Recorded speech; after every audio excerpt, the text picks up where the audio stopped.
नमस्कार, 7 न्यूज उत्तर प्रदेश में आपका स्वागत है और मैं आपके साथ सना चौधरी। और आइए अब खबरों की तरफ बढ़ते हैं। जर्मनी के चांसलर फ्रेडरिक मर्ज भारत के 2 दिवसीय दौरे पर अहमदाबाद पहुंचे हैं। प्रधानमंत्री के निमंत्रण पर चांसलर मर्ज 12-13 जनवरी 2026 तक भारत की आधिकारिक यात्रा पर हैं।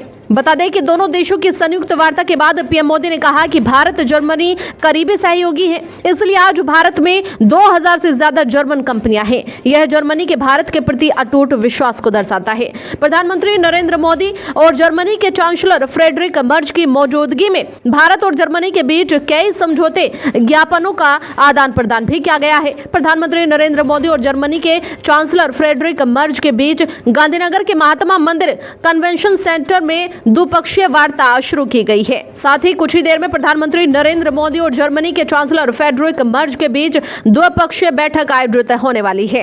प्रधानमंत्री नरेंद्र मोदी ने गुजरात के साबरमती नदी तट पर आयोजित अंतर्राष्ट्रीय पतंग महोत्सव में हिस्सा लिया। इस रंग बिरंगे और जीवन उत्सव में भारत की सांस्कृतिक विरासत को प्रदर्शित किया गया, जिसमें देश और विदेश के प्रतिभागियों ने भाग लिया है। देखिए खास रिपोर्ट।